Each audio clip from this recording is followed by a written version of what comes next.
Good evening, everybody, and welcome to RVTV. How are you all on this wonderfully warm January evening? Yeah, Simon, very strange. Strange weather, isn't it? Hey? I was saying very strange weather we got. It's really warm here and all. And what's it like up in the Stockton area this evening, sir? It's all right. A little bit wet, but warmer than it has been the last week or so. So can't really complain. Oh, really? I think we're about -3 tonight. It's absolutely brass monkeys. Yeah. Tropical here, mate. Anyway, thought I'd do a show at the weekend. In midweek, due to the fact the little one and my wife are away at the moment. So I can make as much noise as I want. I can eat what I want. You know me! It's absolutely marvellous. So let's get cracking with. Not going to go over the City game or the Arsenal game. City game was pretty good for 2 minutes, and then it just seemed that everybody had a clanger in them that night. And the Gooner game, very disappointing. Even when we were absolutely rubbish, we always used to show up against the Gooners, and this time it was just, nowhere to be seen. So, Spurs versus Fulham. The lineup was Lloris, Romero, Dyer, Davo, Royal, Bentancur, Højbjerg, Perisic, Kulusevski, Kane, and Sonny. Basuma came on for Kulu and Richie came on for Son.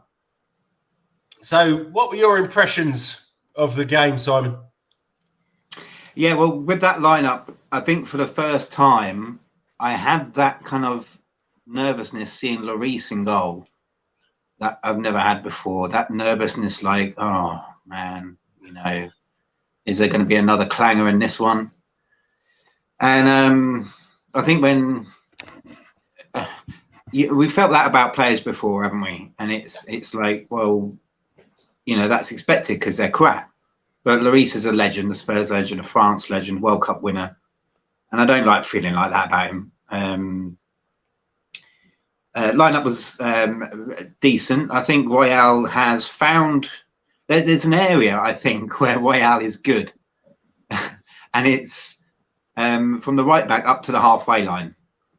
But beyond that, he should just somebody should just slap him in the face or something and just get him back. It's like we're playing under Jack Santini, isn't it? He used to say that he didn't want his fullbacks crossing the halfway line. Yeah, well, in this case, they shouldn't. I don't know what you thought about the first half. Pretty, they look quite nervous, I think, our lads. Yeah. What do you reckon, Kev? What, on Romero? No, on the first half. Oh, the whole first half? Yeah. Trepidation, because you never know what you're going to get with us these days, do you? It's an enigma. It's, are we going to crack away with 2 goals? Or are we going to leave it to after for the second half? Or is Lloris going to spill one? Who's going to get booked? Is Sonny going to turn up? It's every week. It's questions every week. It's like, you don't know what you're going to get. No. Right, we've got another guest coming in.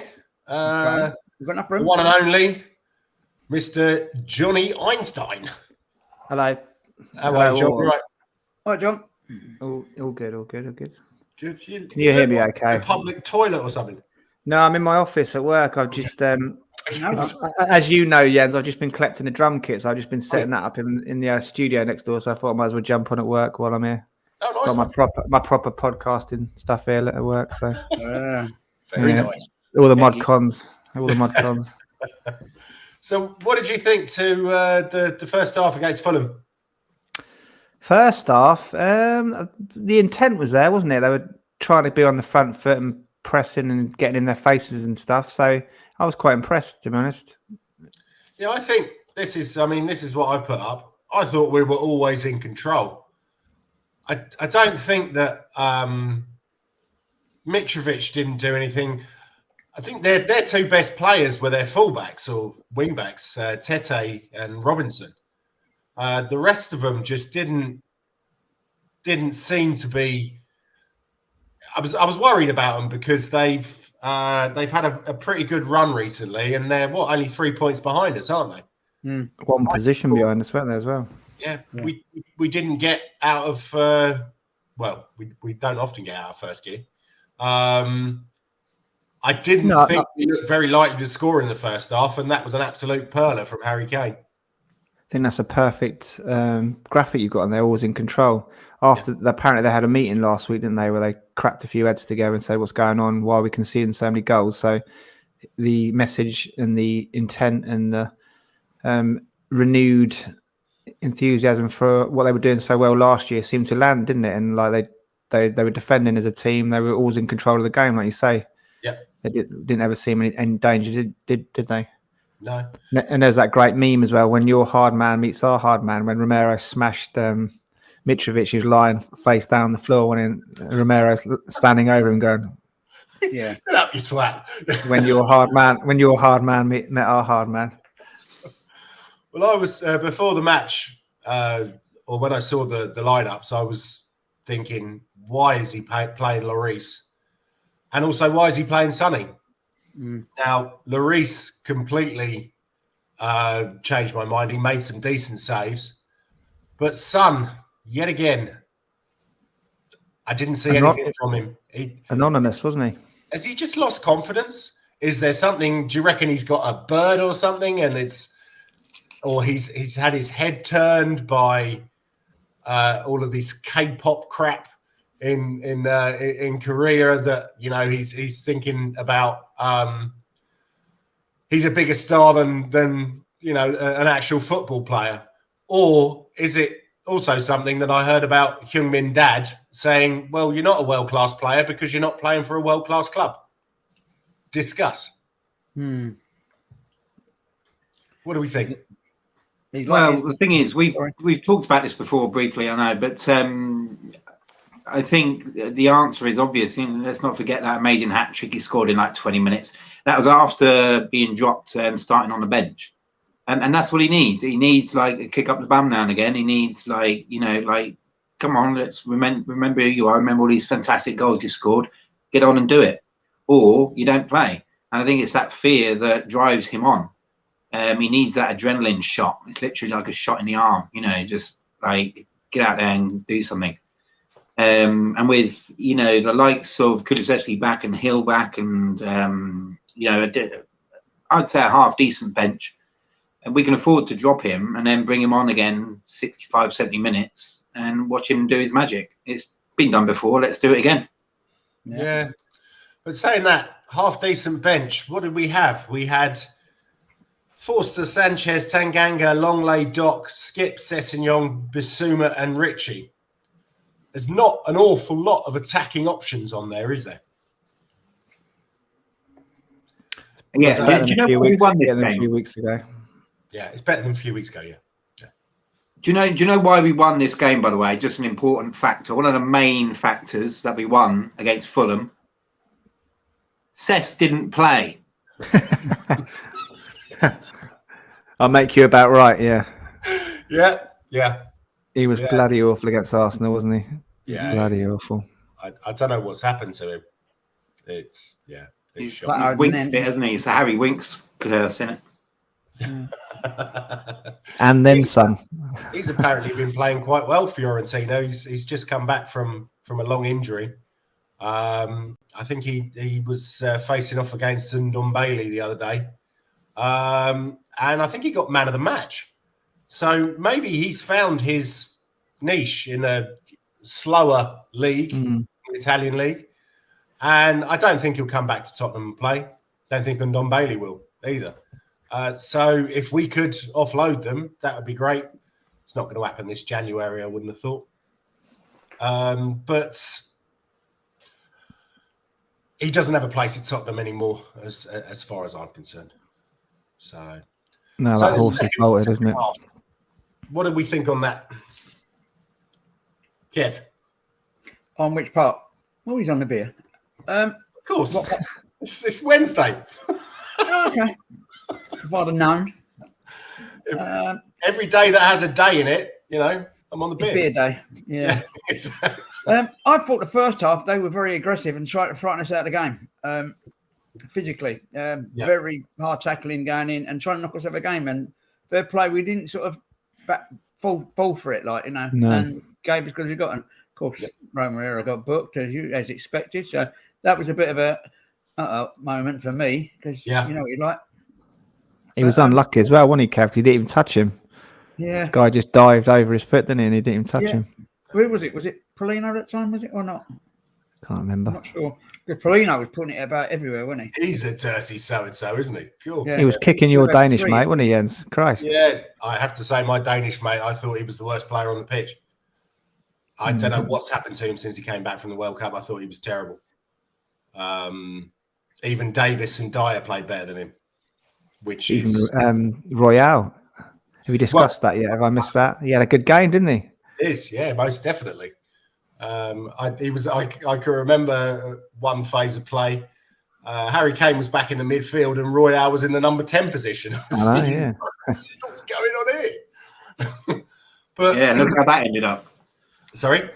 Look how that ended up as well. Over the bar as usual. Yeah. But it's whether he can do it consistently. That's his problem. Because he seems to have a good game every 2 or 3 games, and then he reverts back to type if he's playing. I still prefer Doherty to play. But yeah, that right might be a case of him putting himself in the shop window, Jens. He knows his days are numbered. Got to show potential buyers that he's an actual half decent player. Pull the wool over their eyes.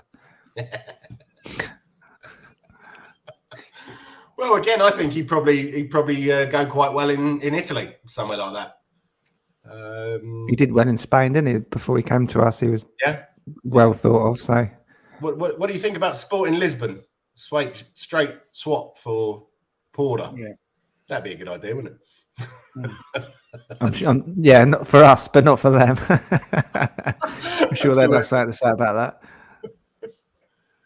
So, not much more to say on that. So, man of the match, Kev. Got me there. Well, for effort, I'm just going to go Harry Kane. It's simple for me, really. Yeah. Because he was up for it. He was a captain without an armband, if you know what I mean. Yeah. And pulling the strings. He knew what he wanted to do. He's got his confidence back, and he's got to be low after the last few games and the way things are going. But something must be happening for him to rise to the occasion again. Not only that, Kev, but he came off his sick bed to play, didn't he? He'd been up all night with a fever as well. Apparently, yeah. I did read that somewhere, yeah. But that's my opinion anyway. But bit biased. Bentancur, but he's still coming back into it. He made a few stray ones. He lost position a few times, but to be expected. Yeah. Simon. Bentancur for me. He not only is his positional awareness amazing in terms of anticipating balls and creating turnovers for us just because he's there at the right place at the right time. He has got some of the best elements of some great previous Spurs players all rolled into one. It's like we've cast off these previous players. Somebody's pulled them all together and taken little bits of them and made Bentancur. You know what I mean? The way he just stands and just holds and pivots like Dembele and just sprays out balls like, Harry Kane can do, and just makes the effort. He runs and runs and runs and slides in. He's not afraid to get down and dirty like Højbjerg, and just he's so important when you look at every goal that we score. Him and Brian Hill, I think, are massively underrated players. That if we took them away, I think we lose 2-0, 2-1 easy. He's got a bit of that Berbatov nonchalance about him as well, hasn't he? That beautiful first touch. Where there was one instance in the first half where the ball was coming out the air, he plucked it on the turn. I don't know if you remember it. Plucked it down on the turn and then played it first time after he plucked it down out the air straight to Harry Kane. Me and my brother were off up off the couch going, oh, look at that. The guy's different gravy, and he's just He's got that burst of speed as well, isn't he? He goes from changes defence into attack with that burst of speed through the middle, and he already knows what ball he's going to play. And it's he's not perfect in terms of distribution, but it's 9 times out of 10 it's spot on, and it creates a chance. He creates chances, whereas before we were like, literally seconds before you can be like, oh crap, they're on the counter, and it's only Dyer that's standing in the way. And then all of a sudden he appears out of nowhere, he's turned the ball over and plays a great ball out to Son. He's got that Latin American dirtiness about him as well, which I love, isn't it? Like, you saw him going off at the referee, didn't you? Because that guy had fouled one of his teammates. He was going apoplectic, wasn't he? And then I think someone had to drag him away, didn't they? Was it Harry had to drag him away in the end? You could just see him like wanting to go for the ref. I love to see that though, don't you? Like proper passion for it, like that sense of injustice and stuff like that. Like, it shows that he wants to be here, Yeah, but I think as you were saying, when he runs with the ball, he reminds me a little bit of Modric. The way that he used to break from central midfield is maybe not quite as explosive as Modric was. But... It's the way he receives the ball, isn't it, Jens? He receives it on the turn. He's already halfway there, and he knows where the ball's going afterwards. And it's that fluid movement which helps us catch the opposition off guard, doesn't it? Because they can't set themselves because he's moving the ball so quickly. Always one touch, two touch plan. He's a beautiful player to watch. A proper Tottenham player, isn't he? Yeah. What I saw with him, what I thought of him, he'd done a couple of times on Monday night, was he turned into trouble, but actually turned out of trouble as well at the same time with the ball. Not a normal player for us would turn into trouble and lose the ball. He turned and then turned away again and distributed it well. You know what I mean? Where they closed him down, he still retained. What the coaches would call that, Kev? Luring the press. Yeah, he's luring the press, and then he broke the press. But isn't that Dyer's middle name? Eric turned into Trouble Dyer. Dyer Straits, turning like a tugboat. He was getting a lot more forward as well, didn't he? I think we already know Conte wants him to be this kind of like attacking defensive midfield or whatever, and pushes him up. But it's just like, oh god, he hasn't got it compared to the other players that we've got. No. He looked good when he played under Poch as a defensive midfielder, but I just think that centre back, it's like Davis. I think they're both sort of emergency centre backs, and they're our starting lineup. What, they've both been in 9 years now or something, and he was a bit part player under Poch, as was Davis, was behind Danny Rose as a left back, and now they're our first choice at centre back. That is, Anyway, we'll get on to Mr. Levy a little bit later. Did you notice Ben Davies' turn of pace in the first half? Me and Dovers were like, "Whoa, was that Ben Davies?" He sprinted. He looked almost rapid. I was like, "Whoa!" He got back and put a block in. We're like, "Hang on, was that Ben Davies?" And then he turned around. It's 33. It's like, "Whoa!" The fitness work is obviously paying dividends for him because he had a turn of pace about him. Yeah. I thought he had a good game, Davies. Yes, he did. Yeah, he locked up their right hand side, didn't he? Mm-hmm. So, John, man of the match for you. Like the guy said, I think you can't go away from Harry Kane, but mentions for Bentancur, like we've already discussed, and Kulusevski. I just love watching Kulu players where he's a proper Tottenham player, and the way he receives the ball and he always wants to take someone on, like Chris Waddle, isn't it? He reminds me of Chris Waddle. He just gets the ball and he doesn't look to pass it straight away. He's like, I'm going to take you on. You're having it, Sonny. He runs straight at him and just takes him out of the game, doesn't he? And he can go both ways, and he's just a beautiful player to watch. Yeah. I don't know why he didn't take that free kick in the first half, when Harry hit the wall again. Because I thought that was a beautiful left footer's angle, wasn't it? And he's got that beautiful one on the left foot, Cooley. Well, I thought Perisic was lined up for it as well, wasn't he? Yeah, and then Harry I was desperate for Perisic to take it because it's just a waste. And anyone but Harry Kane, we've got a 1 in maybe 10 chance. The last free kick he scored, as everybody knows, was against Aston Villa. We'd probably say he won, didn't it? His job. That was a massive deflection. Yeah. Yeah.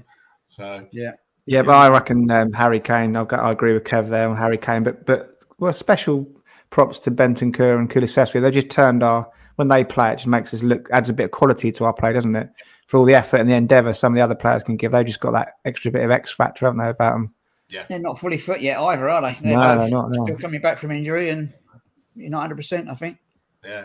I don't think anyone Richie I don't think you can judge Richie on 14 minutes or 20 minutes or whatever he was on the pitch, but he didn't have a decent game, did he? I'd like to see him start instead of Son. As you said, Simon, give Son a bit of a kick up the arse. You're starting on the bench today, mate. But maybe he's not 100% fit either. Ideal opportunity to do it on Saturday, isn't it? Yes. In the FA Cup game, you know. Yeah. So you can argue the toss to Son, can't you? Saying it's a cup game, we want to rotate players, and then you're giving Richarlison a chance on you in his position, and then if he plays well, it's a no-brainer. You've got a good argument to play him in the next league game, haven't you, as well? Yeah. What's the next league game? City, isn't it? Yeah. Sunday week. Yeah. Okay. So as with you guys, I'm going to give a special mention to Kane and Kulusevski and Royal. I thought they all played really well. Bentancur as well, but I'm going for Lloris because he pulled off a number of great saves, and he wasn't trying too hard with his distribution. He was just doing it simple because we know he can't distribute the ball. That's something which I'm still amazed that he has all this time working on the training pitch. Surely you could stay half an hour later and learn how to kick a ball straight. But the fact that he's had so much aggro from people saying he needs to be dropped, myself included, and then he comes back and he turns up with a performance like that. I think that shows mental fortitude, and I'm proud of Le Hugo. So I'm going to go man of the match for him. So the crowd telling Dr. Evil what they think of him. I don't know if you heard on the commentary. The commentator actually said, and the Tottenham fans are showing their love for Daniel Levy. Yeah, which I have to say was it was kind of music to my ears. So I think we've got. I'm not exactly sure where you sit on the fence, Simon, with this in regards to Levy. I know that John's a Levy outer. I'm not sure about Kev. I don't think he's very keen on him. No. But what do you reckon, Simon?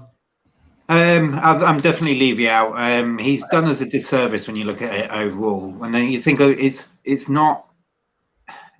we're not in a bad position overall, are we? You know, I know we're in, we've got a nice new stadium and all that. We're in a good position overall in a couple of cup competitions, and we're knocking on the Champions League for next season as well. But this is decades, isn't it, that we're on about? Anybody that's Levy out or Levy in has to look at decades that he's been in charge, and he's done a disservice. Look at the players that we should have had and could have had but didn't get because of him.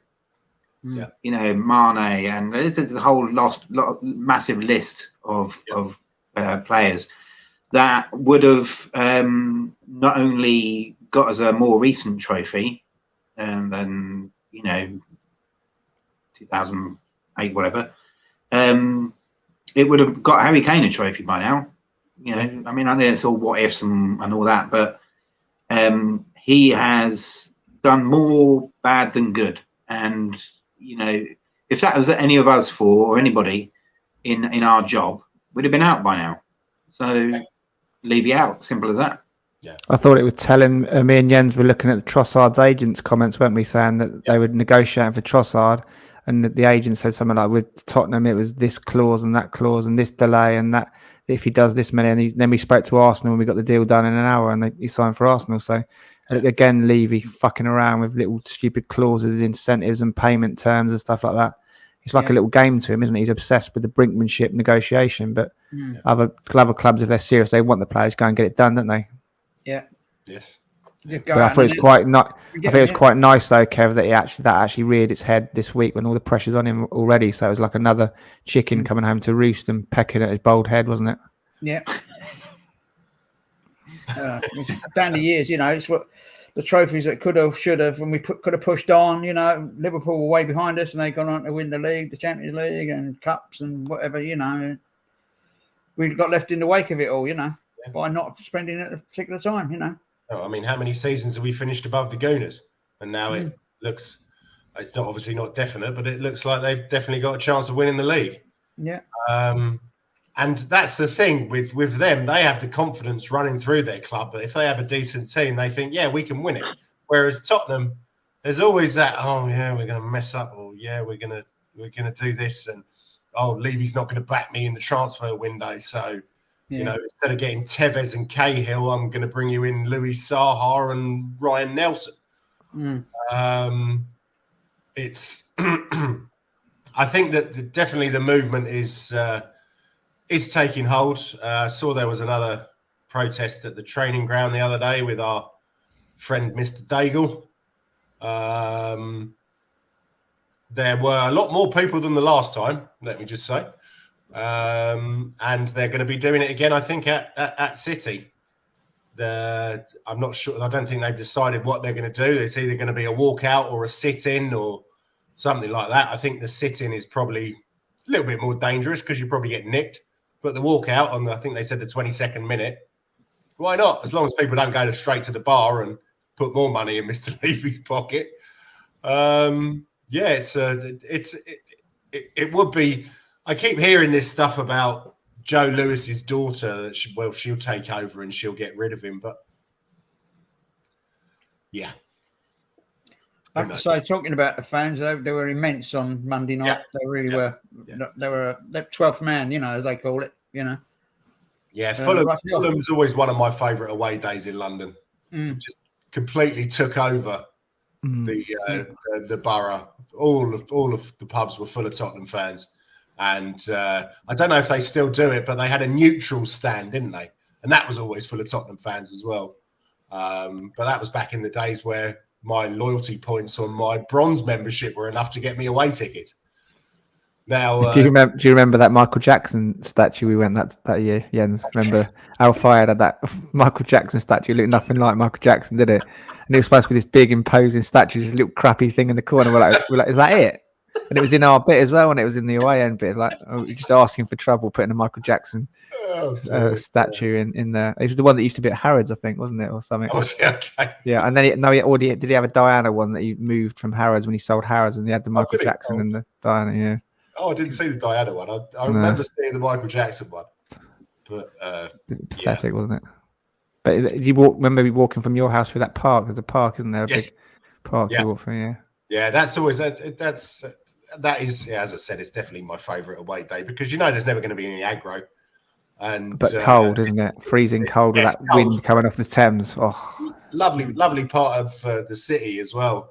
Loads of nice pubs around there, and I remember going. We went to, I think I took Steve to a match once. We went into a pub afterwards, just down by the river, and Hugh Grant and his entourage walked in. So it was like, I'm just amazed that Hugh Grant's got an entourage. It doesn't seem there was only about gangster rappers and stuff. Hugh Grant and his entourage. Mickey Blue Eyes, isn't it? You know. So anyway, stop the press. Breaking news. Did I read that we signed someone? We did. Yeah, baby. So anyway, welcome. I'm not sure how to pronounce his name. Arnout Danjuma. If you can't say it, we've got no hope. Well, exactly. You're a Dutch correspondent. That's not his full name. He's got a Greenveld after that. Oh, Grunveld, yeah. That's his Dutch name. Yeah. I Greenfield, think this is Nigerian name. Yeah, it's Greenfield, yeah. Yeah. So, signed on loan from Villarreal. Mm-hmm. What is he? 25 years old. He's a winger. 5'10". History. No really massive clubs. His goals scored is not too bad. He played for Nijmegen, played 40, got 12 goals. Brugge, played 21, got 5. Bournemouth, 47, got 15. I don't remember him at Bournemouth, but apparently he played in the Championship for him. I'm not sure in the Premiership. Yeah, he played a few games in the Prem as well. Did he? 7 Okay. or 8, I think. And then in the Championship, I was looking at yesterday, he got a goal every other game pretty much. So a lot of the goals came when they got relegated in the Championship. Oh, okay. Right. So he didn't get any when they were in the Prem, but Right. Okay. Yeah. And then Villarreal, 33 appearances and 12 goals. What do we think? It's I hear a lot of people saying, "Oh, how unfair that is." I remember when Chelsea hijacked Willian from us and how bad it felt. Who gives a fuck? So sorry. Yeah, this is football, and it's also Mr. Levy business. So why would he'd probably get more playing time at Everton, but he'd probably still get relegated.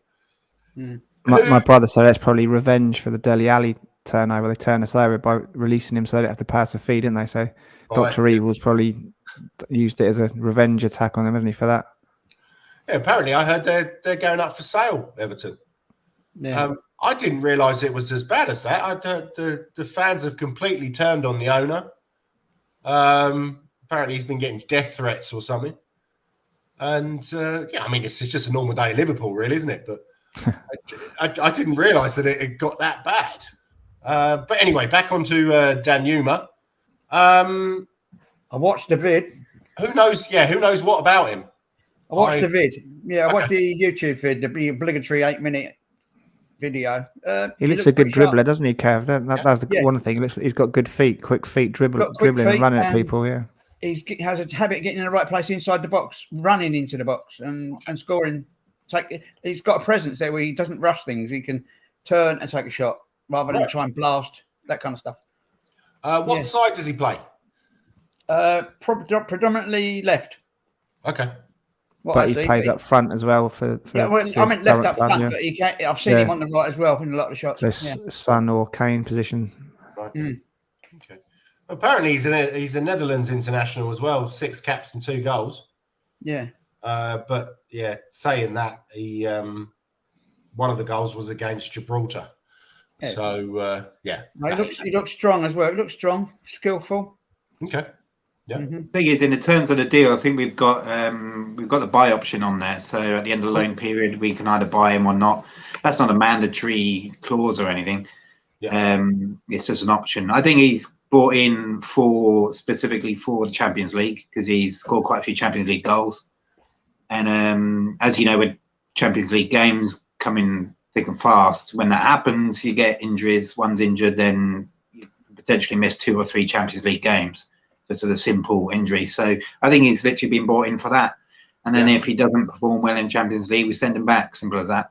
I don't think it's a major signing or anything. I think, there's all the enthusiasm and optimism around a new signing, which is great. But Jonny, I think like you were saying earlier, I think it might be for revenge. I think not only did we nick Richarlison off him, and now we've nicked this guy right from under their nose. And I think when they get relegated, I think we're going to nick Pickford as well, because he'll go. Yeah, I saw someone on Twitter saying that he can't be match cop because Bergwijn and Vincent Janssen are ahead of him in the Holland team. But I said, yeah, but you could say that about England. Sterling plays every game, but Foden and Grealish and Saka are all better than Sterling, aren't they? It's just the manager has his players that he likes to pick, doesn't he? So there's no indication that he's not a better player. It's just that the manager prefers those donkeys. Yes, yeah. But I still think it's a shame about Bergwijn. I still think he was a decent player, but Conte didn't fancy him, and he wanted to play regular football. He's been knocking him in for Ajax, even though Ajax are having a really bad season. They're like 6th in the table at the moment. Yeah. Feyenoord at top, which makes it even worse. But and I think it's Twente. You remember those boys that we played in the Champions League? They're second. PSV. Pertinent club in your life as well. How you met your wife. Yeah, absolutely, yeah. Yeah. So I also saw someone said he can't be any good because he played for Bournemouth, and I said, well, Serge Gnabry couldn't even get in West Brom's team, and then a few years later he's tearing up for Bayern Munich, isn't he? So sometimes it's the wrong player at the wrong club, isn't it? Sometimes it doesn't fit. Yeah, it's the opinions on Twitter are definitely interesting. I think that, to be honest, I've muted more people than I follow, so it's that just people love to spout shit on there, don't they? And it's mostly gooners as well. But anyway.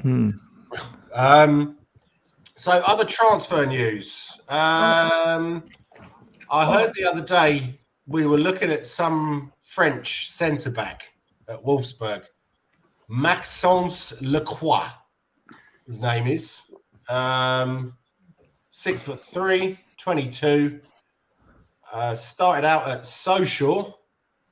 They hold a very special place in my heart because when I was at secondary school, and you remember James Smith, he was at Challengers, and they had a play-by-mail football thing, and I got the team Sochaux, so they're still, good memory. Representing, yeah. Yes, absolutely. But moved to Wolfsburg in 2020, 71 appearances, 2 goals. Again, anyone know anything about him? Nothing. Not heard anything about him, really. I've just been hearing about the Pedro Porro meeting all day. They just guessed, don't they? Oh, it's going to be like Leandro Darmio, isn't it? We'll probably be linked with this Porro guy for the next 3 transfer windows, and then it'll go to Barcelona. Well, the situation at the minute is, again, this is all probably going to link back into the Levy out thing. I'm sorry if it does, but that's fine. Obviously, we've already had a meeting, and then it was like, no, terms can't be met. They were having another meeting today. It's literally happening right now, and literally dotting the I's, crossing the T's, and this time around looks more hopeful. Is that when Levy puts his 45 pistol on the table and says, "Let's talk"? Yeah. I mean, it's like getting blood out of a stone, isn't it? Like, how many times has this happened? I tell you what, come back again. We'll argue the toss for another 10 hours. Again, and it's like, if I was Pedro, I'd just be like, nah. What? Yeah. Why do I want to go through this? Yeah. I mean, maybe he wants to play in the Premiership. You never know. But to be honest, if he was that hot property, Chelsea probably would have been in for him by now. But then again, aren't they overloaded with right backs like we used to be? Yeah, got Reece James, haven't they? Yeah, they got like 70 odd players on loan around the world, don't they? So not bother about. In regards to outgoings, there's apparently been whispers of Spence going to Palace on loan. All right. Which I think would be a shame because the guy he hasn't exactly had a chance, has he? Then there's still the stuff about Zaniolo, who every time I hear more about him that he's had 2 ACL injuries and he's only, 23? Yeah, it's going to be another Darren Anderton, isn't it? Yeah. Or, just sat in the treatment room the whole time. And Dicker, I think he plays for Leipzig, left back. Centre back. But apparently he's also interested in the Gooners. But, yeah, who knows? Anyone else have any transfer rumours that they wish to share? Well, just a little interesting thing. I had Galini's at Napoli now. We sold him to Atlanta. He's on loan from Atlanta to Napoli. So he's playing with Ndombele, Tottenham rejects. How long is the Ndombele deal for? Is it till the end of the season? Where are we? Yeah. Well, beginning. Yeah, it must be. Yeah.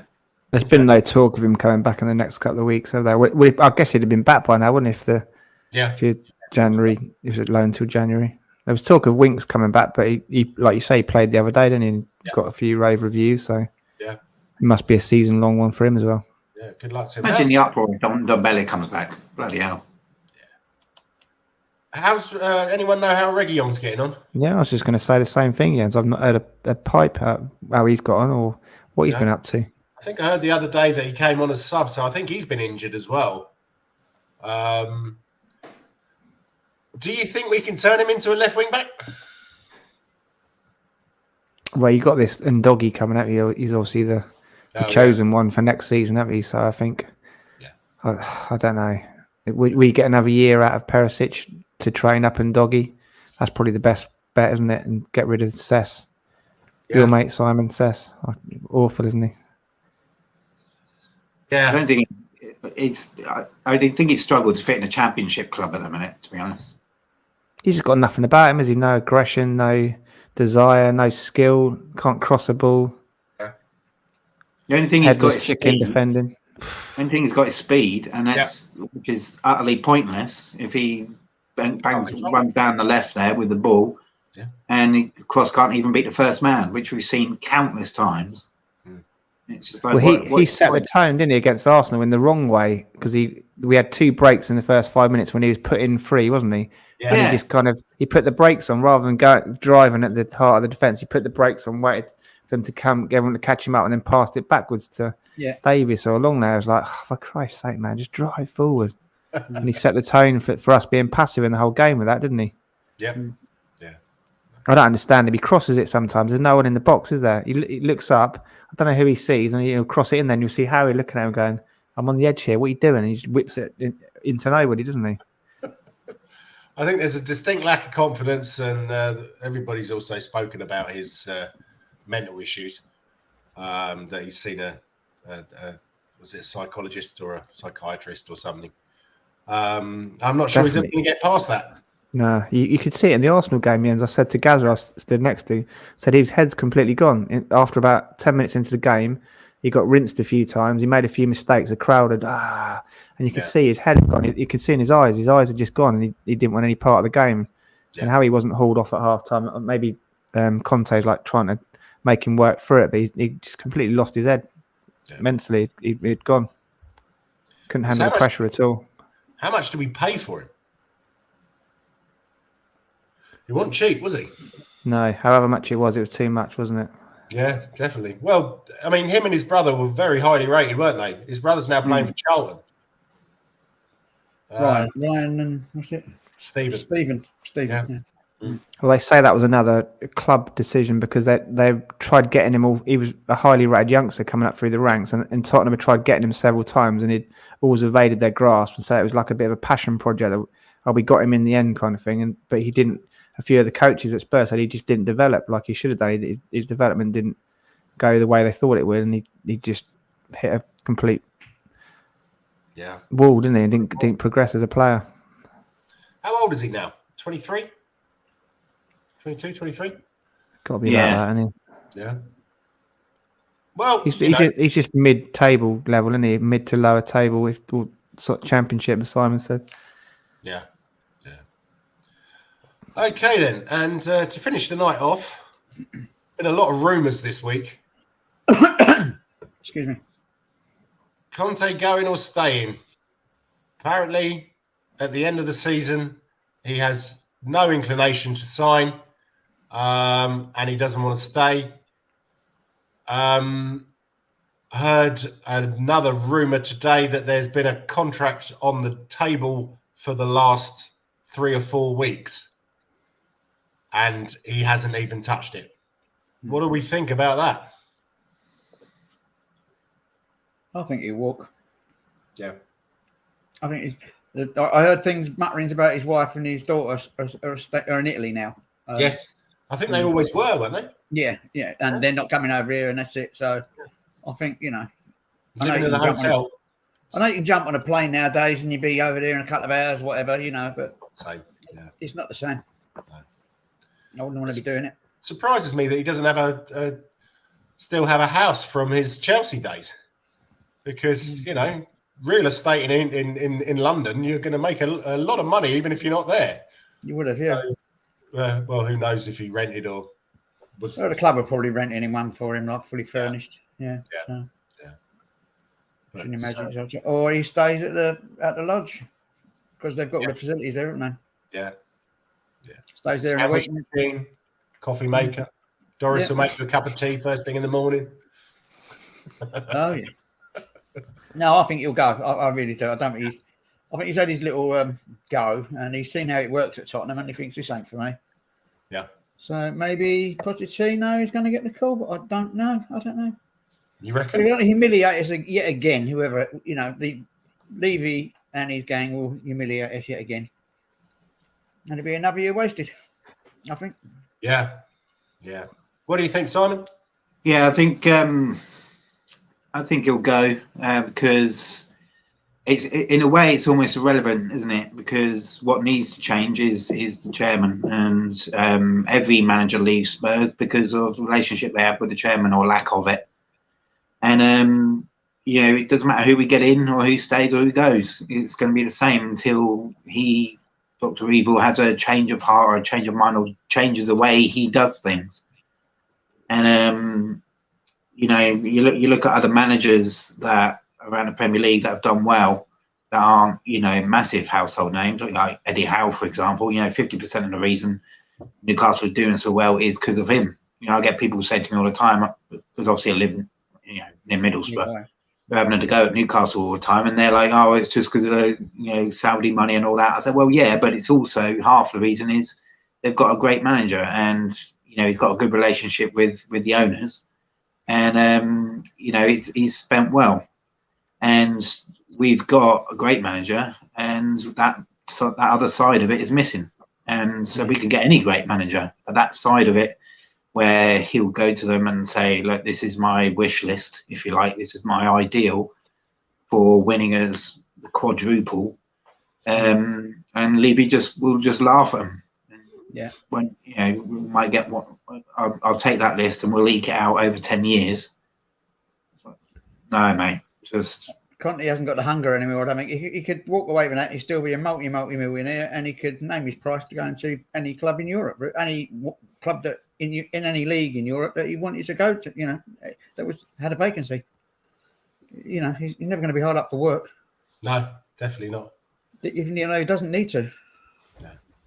What do you think, John?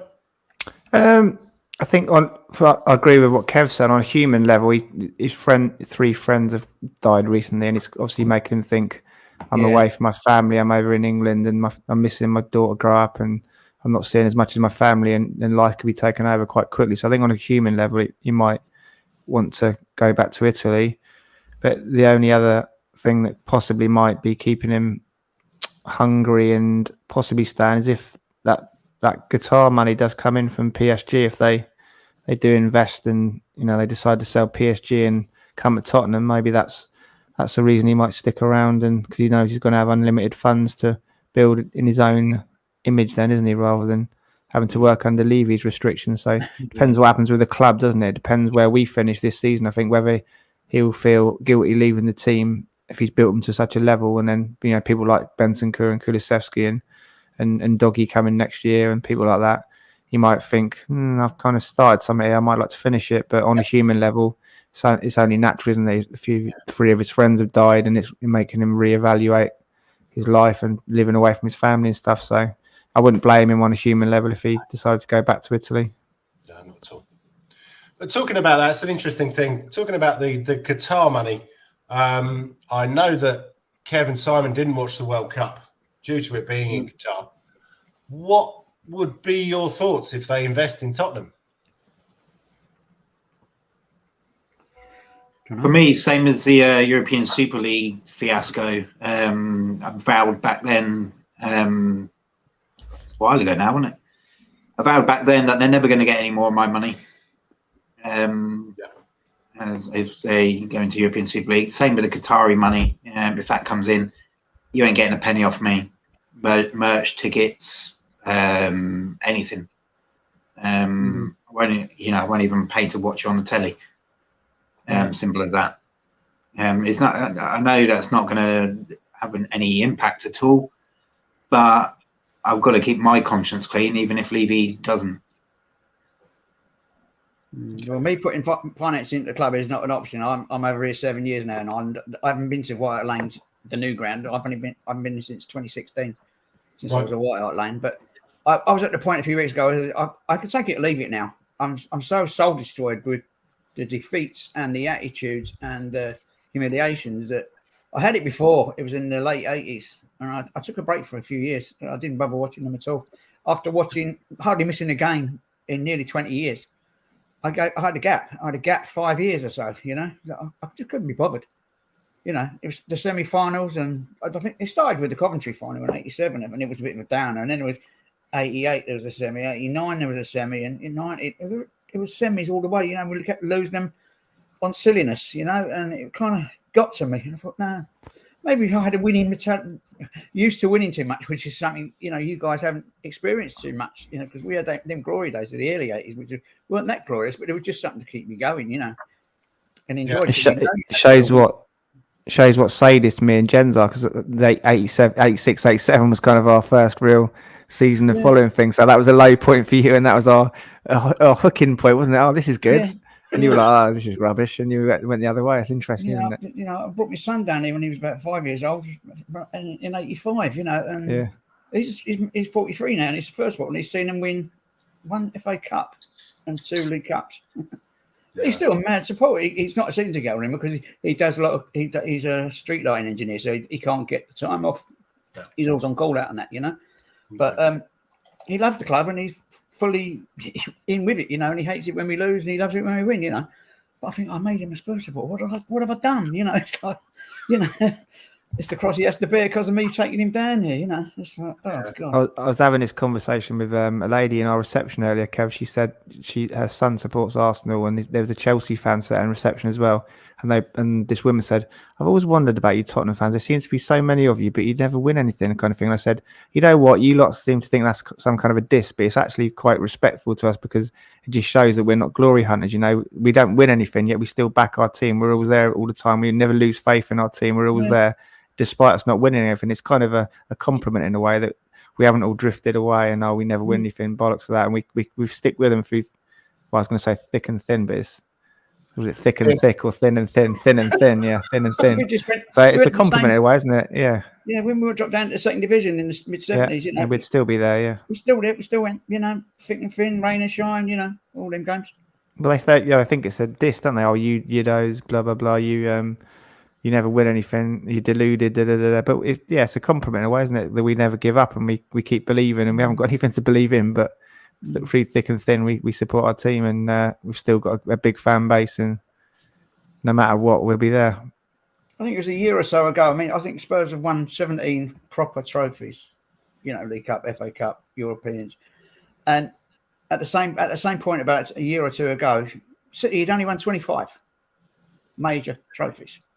So most of theirs were in the last 7 or 8 years.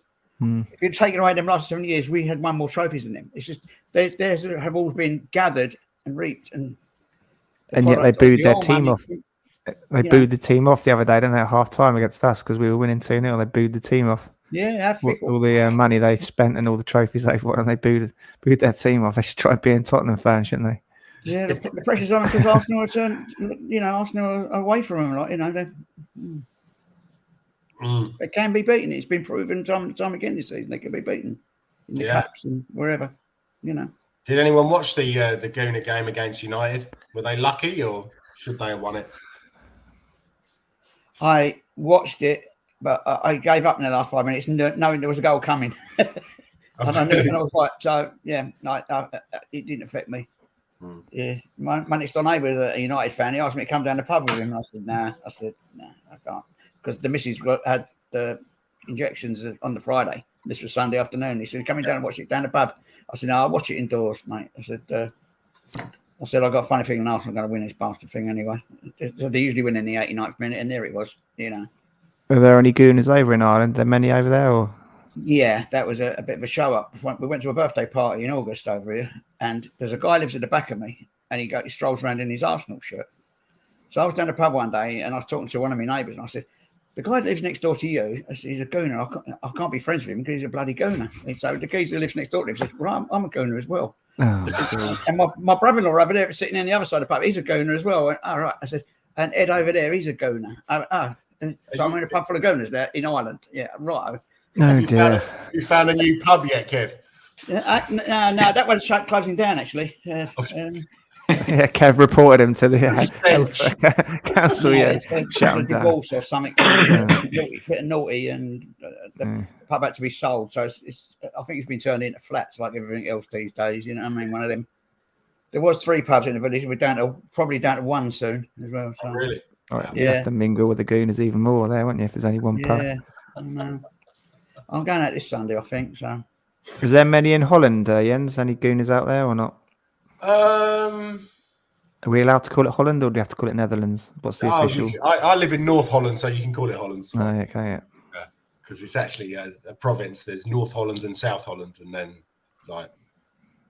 I was thinking of you last night. I was watching Baptiste, and that was all in Amsterdam. The thing. That's the missing, isn't it? Yeah. Yeah. Yeah. Series 1. We watched it yesterday. Series 1. Series. A whole lot. Yeah. Really? Like 9 or 6 episodes in the day. Yeah. Right. I mean, a message. Yeah. Yeah, but it's all Amsterdam and the canals and all that. Yeah. That was a good one. Have you seen the first two?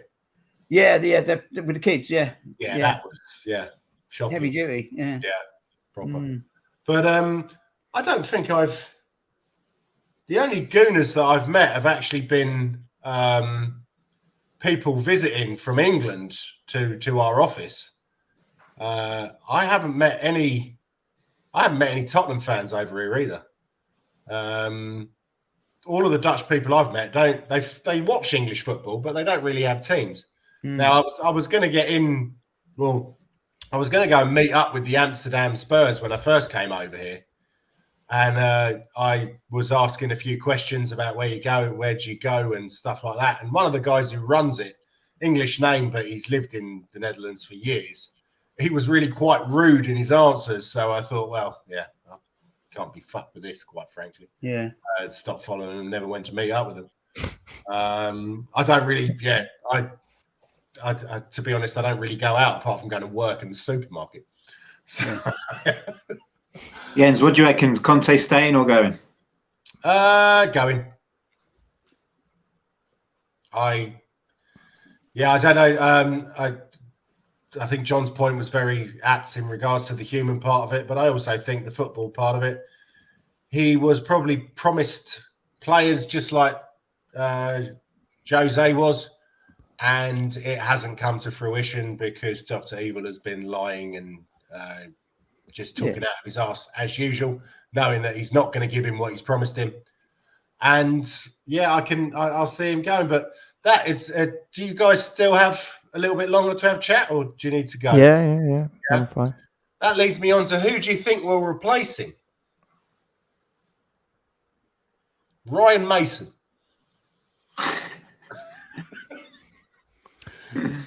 No, Frank I'm Anderson. not one of those that cast shade on Ryan Mason. I thought I know. The sign of a good coach is that you can see that their ideas that they've been implementing in training, they've carried into the game. And when he managed us for those 3 or 4 games, you could see that the return to the high press and the Pochettino style of play. So he's a good coach, I think. Ryan Mason. I'm not one of these that. No. I'm just after having just making the point. Yeah, it's making the point. I think that would be a Levy option with the financials involved. That would suit Levy. But if it could be I'd quite frankly, we've sort of flirted with Champions League football for a while now. Another project manager. Yeah, I don't think I'd really mind that.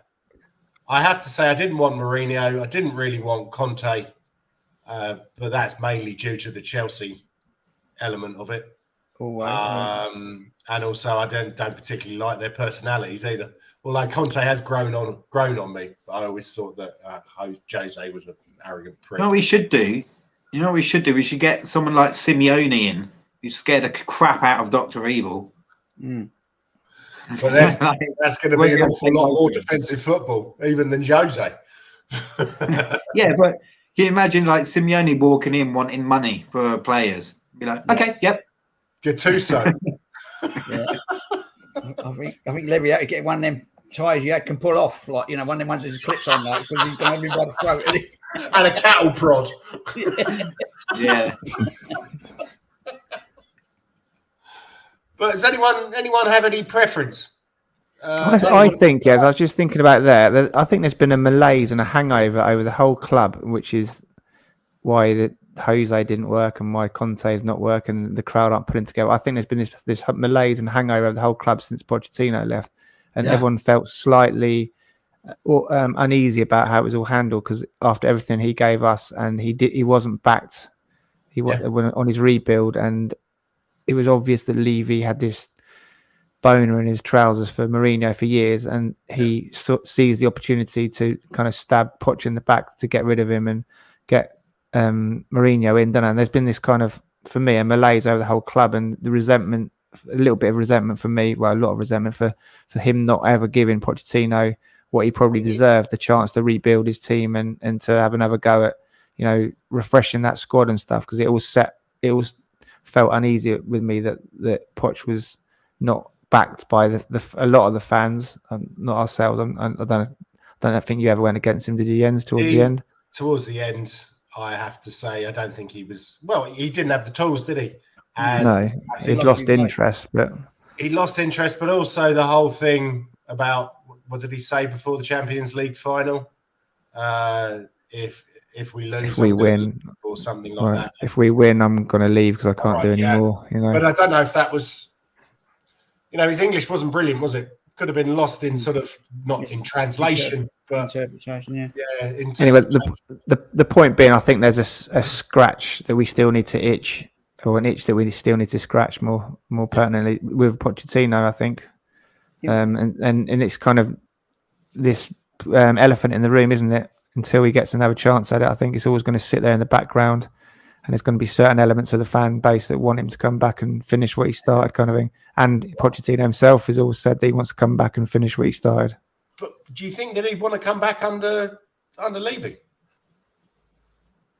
The pull and the love of the club that we feel, he's got that as well, hasn't he? So there's that on one hand, and there's Levy. It's probably going to let me down again, but I'm either going to get another opportunity to come back because there might be another manager in who does well, and then you might never ever get the opportunity. So sometimes you don't get. Sometimes the timing's right, isn't it, to get another opportunity? Sometimes it isn't. At the moment, he hasn't got a job. Conte might be off at the end of the season. I think Levy.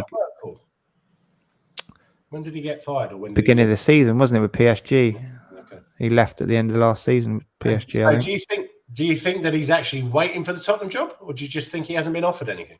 He said in the World Cup he did some punditry over here. I don't know if you had the feeds from England, Jens, over there. No, he said that the plan was that they'd always wait until at least January to see what opportunities came about, and they had a very specific project in place, and they wanted to come back to England. Pretty much, he said. Okay. They said to him about you waiting for a national team job, and he said no, not at this stage of our career. He sort of spoke as on the coaching him and has Jesus Perez and all that lot. He said no, we've got a very specific plan in mind, which is to come back to England and work with the right club, kind of thing. Yeah. Okay. Well, that'd be interesting. I think I'd be definitely happier if he came back without Levy there. But then again, we have seen what he did while Levy was there. Do you think it was just lucky? Do you think he got lucky with Kyle Walker and Danny Rose turning into the two best wing backs in the Premiership for Tongan and Alderweireld? That can't be luck, can it? Moussa Dembele in the middle? Yeah. No, if you look at the team that he inherited to the team that he had at the end, it was all his team that people had bought in and whatnot. So you've got to give a manager a chance to bring his own ideas and his own players in, haven't you, really? Mm.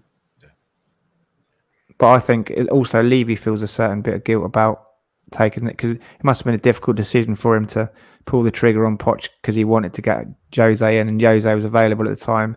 So I think that he kind of regretted not backing Poch to a sufficient level and firing him, because they were quite good friends apparently. If you read Pochettino's book, they used to go on holidays together and stuff. So they're quite, even now they've rebuilt their relationship, so they're good friends. So he probably feel a bit guilty about not backing Pochettino and not giving him the tools to succeed. So I think Levy's got an itch to scratch as well with Pochettino. Yeah. Well, that'd be interesting. He still owes Martin Yole an apology. Yeah, that ain't happening. Yeah. Sorry, I'm looking back to like Klopp. He was backed with those massive purchases of Alisson, Keeper and what's his Dick name? Van Dijk. Van Dijk, yeah, they were game changers. It was a lot of money, but a lot of money. But that instantly transformed their team. Whereas we weren't spending because of the ground, because of this, investment, all that. That was the point there when they zoomed past us and overtook us forevermore. And the decline. Yeah. Well, yeah, they're not doing so well at the moment, are they? But no, they're off the rails now, aren't they? It's, yeah. Right, before we wrap up, gentlemen, is there anything anyone wishes to discuss, wants to say? What do you We think talked about Paratici. Yeah, we talked about that business. Oh. Sorry, Kev, what were you going to say? I was going to say, what about Saturday night, the cup game? What do you think? He's going to put out a weak team, or is he going to go for it? I'd like to think that he'll go for it, and I don't think he doesn't really trust the reserve players, does he? All the youth players. Well, Kane will want to play for a start. We know that. He's number one on the team sheet, isn't he? He wants to play because he's got a good chance of getting a couple of goals up there. Yep. Yeah. Yeah. I wanted to be. I wanted to be there when he broke the record. Though that was the only thing. If he does it away at Preston, I'll be quite gutted. You know, that I wasn't there when he broke the record. You know, that's the only thing about that. Yeah. Well, we can only wait and see. City Arsenal on Friday night, isn't it? So one of them two is going to go through. We know that for sure. So. I was saying to someone earlier, though, Kev, I don't know if we want Arsenal to go out because they're going to only have one game a week, pretty much, aren't they? Because he's been playing his stiffs in the Europa Cup game, so this could probably help him in the league, wouldn't it, if they've only got one game a week? That's so true. Maybe staying in the FA Cup might give him a bit of a distraction and added games to put some tiredness into their legs a bit more. In the Europa as well, haven't they? Plus, we want revenge, so yeah, well, always. So, talking of the League Cup, let's have a look. Man United are 1-0 up in 7 minutes. Oh, against Forest, yeah. Yeah, Rashford. No. One shot, one goal. He's on fire, isn't he, that lad at the moment? Yeah. Well, he's being sold as well. Sorry? He's going to get sold before the January transfer window's out as well. Who, Rashford? Yep. Really? Yep. So we were talking about selling him a couple of years ago, but must be attitude. You've driven Jens to drink with that, Simon. He's like, have a short. I'm hearing there's disagreements over the new contract signing anyway. So. Oh, really? Is that because of the whole thing that they said they're going to have a wage cap at Man United, or? Yeah. Well. Not that. I think he's just open to offers himself, Rashford. I know he said he's happy there, but then that what the players say means nothing, doesn't it? Pedro Porro said he was happy at Sporting, 3 days ago, and now he's in talks as we speak with trying to get a deal done to come here. So, yeah. Okay. So, what do you think about Paratici then, Jens? Do you think if he gets charged, if I think the Italian FA have applied or put in a request to FIFA that it gets expanded to England and the rest of the footballing world. Yeah, so if he does get banned for 2 years, he's got to be untenable, and he can't stay and he can't not work for us for 2.5 years, can he? Don't you think it's a bit untenable already? Yeah, I was going to say, those charges there's no allegedly or anything like that. Those charges have been proven he is guilty of being in charge and supervising that whole 2-year reign of naughtiness. I don't understand why we're allowing him anywhere near the front door. Get the fuck out. Yeah. Well, that's probably where he's been for the last few months, isn't it? We haven't seen fuck all of him. And so he's obviously been thinking about that because, again, what are we, 25 days in to the transfer window? Yeah. One loan signing in. We need a little bit more than that, I think. There was talk of him restructuring our whole youth setup and our whole academy and everything as well. So if he gets the old elbow, that just makes the whole club directionless, doesn't it? Because he was in charge of all that as well. Can't we get Paul Mitchell back? I don't even know where he is. He's with England, isn't he? Is he? I'm not sure where he is now. Was he with England? Well, maybe not. I don't know. God only knows. But yeah, that's when things started to fall apart when he left, wasn't it? But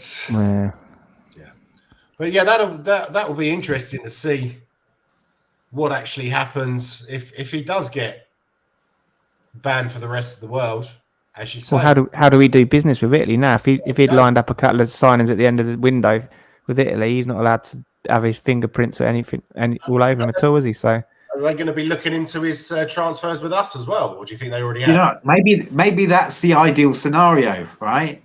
He's been working with Levy for however long he's been here. our club comes under scrutiny. Levy the gets pressure's charged, banned. Pressure, even if there's no charges, like the pressure on Levy is so much, the board are just like, we don't want anything to do with you. You need to leave. Vote him out. Fantastic. Yeah. Yeah. And next thing We you need know, to you're get, down Petticoat Lane selling knockoff dresses. We need to do a David Pleat on him, don't we, Jens? Like, just follow his car and like make him curb crawl, and then stick a prostitute there, and then get the Sun to quickly take a picture of Daniel Levy and curb crawling scandal. Get him out of the club. Get him gone. Let's do it. Jens, you can wear a dress and a wig. Of course. Lure him with a bit of leg, Absolutely. Yeah. It just you'll have to buy me a few razors, I think, but why not? Take one for the team. Yeah, too right. Anyway, on that rather strange note, I thought we were going back to Shell Spurs there for a minute. That's me not sleeping tonight. Yeah. Imagining Jens in a wig and a dress. All right. Bloody hell. Kev's glasses are steaming up. I'm too old for all that sort of stuff. Okay, then. Anything, any channels anyone wants to plug? Nope. No. So, yeah, if you're watching, people, we've had a steady audience figure of 1, which I believe is actually myself, because I'm logged on to YouTube as well on silent. We got apparently says that we currently have 2. So yeah, thank you very much for watching. If you could like and subscribe, that'd be a great help. If you want to see when we're on, then hit the little bell thingy, and that will give you a warning of when we're coming on. Is everybody available on Sunday? Sunday. Johnny, or do you think it's going to be called off again? Or? Depends if it's iced off or not. I think it's thawing out at the moment, so we might be all right. Okay. And what about I think Okay. I'm available. I am available, yeah. Yep. Nice one. So if you get to 1,000 subs, Jens, does that mean you're going to do the wig and the dress, yeah? No, I'll do the dance of the flaming arseholes, which means I'll put a piece of toilet roll up my arse and light it, and then drink a pint, and then Well, you've said it now. That's it. 1,000 subs, guys. Come on. We have you on video. Yeah. You better start retweeting that, chaps. Yeah. I can find a few over here. Can't back out now. Okay then, peeps. Thank you very much for joining us. And enjoy the rest of your Wednesday night, and hopefully we'll meet up on Sunday. Yep. Yeah, Come on, you Spurs. Yeah. Come on, you Spurs. Come on, you Spurs. Come on, you lily whites. Come on, you Spurs. Come on, you Spurs.